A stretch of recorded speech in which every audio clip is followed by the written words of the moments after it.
Nabi Hud alaihi salam. Setelah peristiwa banjir besar berakhir, Nabi Nuh dan pengikutnya memulai kehidupan yang baru dalam keimanan yang tinggi kepada Allah Subhanahu wa Ta'ala, tanpa gangguan orang-orang kafir. Keturunan mereka kemudian menyebar ke berbagai wilayah yang luas. Ad adalah keturunan Nabi Nuh dan putranya Sam bin Nuh. Keturunan Ad kemudian dikenal sebagai kaum Ad. Kaum Ad bertumbuh tinggi besar, kuat, dan cerdas. Mereka tinggal di daerah dekat Yaman. Kaum Ad dianugerahi Allah daerah yang subur, sungai-sungai yang mengalir, kebun-kebun yang luas, dan hasil bumi yang melimpah. Kaum Ad pandai dalam tata kota dan pemerintahan. Mereka mahir membuat bangunan-bangunan tinggi, megah, dan indah dari gunung pasir di puncak-puncak bukit. Mereka juga membuat benteng-benteng yang kokoh dan saluran irigasi dan kolam-kolam. Ternak mereka pun berkembang dengan baik. Dengan anugerah Allah yang luas dan kerja keras mereka itu, kaum Ad menjadi makmur dan lebih maju dari kaum lainnya, serta lebih disegani. Hal ini membuat mereka sombong dan bermegah-megahan. Mereka menilai kemuliaan berdasarkan kekayaan dan kekuasaan. Pada mulanya, mereka adalah kaum beriman yang menyembah Allah.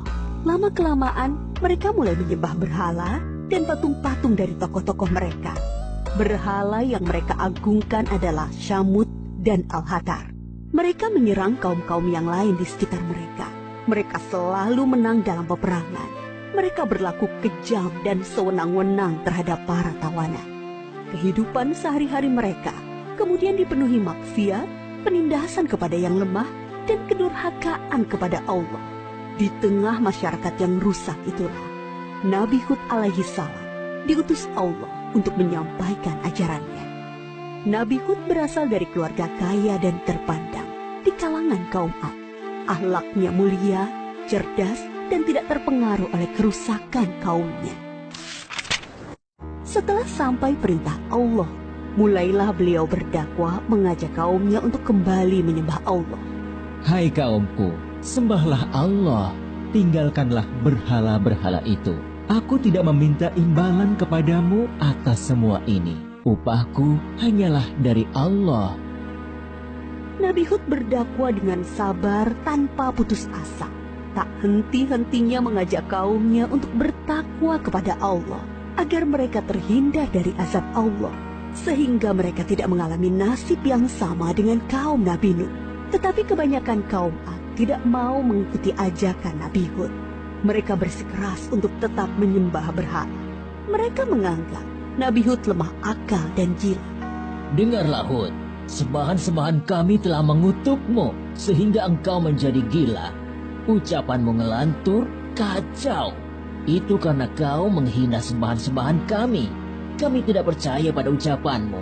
Datangkanlah azab yang telah engkau ancamkan. Kami tidak takut sedikit pun. Nabi Hud mengadukan kepada Allah atas perlakuan kaumnya. Beliau menyerahkan kepada Allah urusan pembalasan terhadap para pembangkang itu. Kemudian Allah menurunkan musim yang panjang, yang membuat sungai-sungai dan sumur-sumur menjadi kering. Tanaman dan binatang ternak banyak yang mati. Kaum Ad dilanda kelaparan dan kehausan yang parah. Keadaan ini berlangsung beberapa tahun.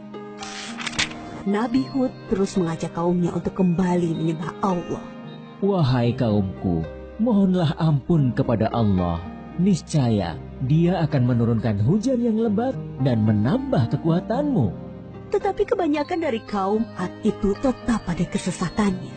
Mereka memohon-mohon pada berhala itu untuk segera mengakhiri kemarau dan menurunkan hujan. Mereka tetap tidak mau menyembah Allah. Akhirnya tibalah ketetapan Allah, yaitu azab yang diancamkan kepada mereka. Muncul awan hitam membentang di langit. Gumpalan awan hitam itu sangat tebal dan luas. Orang-orang kafir melihat awan hitam itu sangat gembira. Mereka berlarian sorak-sorai menyongsong awan itu. Mereka mengira hujan lebat akan turun sebentar lagi. Sesembahan kita telah mengabulkan doa kita. Hujan akan turun. Kesengsaraan kita akan segera hilang. Ternyata dugaan mereka salah besar. Gumpalan awan itu adalah azab dari Allah untuk orang-orang kafir. Terdengar suara gemuruh yang menakutkan, bertiup angin yang sangat kencang. Angin itu dingin sekali rasanya. Orang-orang yang semula berkumpul menyambut hujan menjadi panik berhamburan mencari perlindungan. Jerit tangis terdengar di mana-mana. Tolong! Habis sekali! Ampun! Aku tidak tahan! Orang-orang itu putus asa dan menyesal. Tetapi sudah terlambat. Angin dingin itu bertiup luar biasa kencangnya. Selama 7 hari 8 malam. Menumbangkan apa saja yang dilaluinya. Pohon-pohon, gedung-gedung megah, rumah-rumah, patung-patung, berhala. Semua rusak porak-poranda. Setelah 7 hari 8 malam, topan itu berhenti. Negeri kaum Ad yang megah telah rusak binasa. Mayat-mayat orang kafir bergelimpangan di mana-mana. Tubuh yang tadinya gagah perkasa menjadi seperti batang pohon yang lapuk.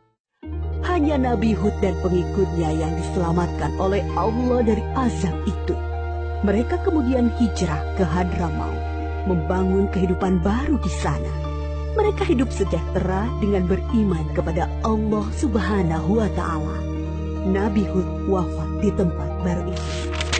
Kisah Nabi Hud mengajarkan kepada kita bahwa kekayaan, kepandaian, kekuatan tubuh yang dibangga-banggakan kaum Ad akhirnya musnah. Kesombongan dan kesesatan kaum mereka mengundang amarah Allah. Kita harus menjadi umat yang maju dan kuat, tetapi jangan meninggalkan keimanan dan ketakwaan kepada Allah.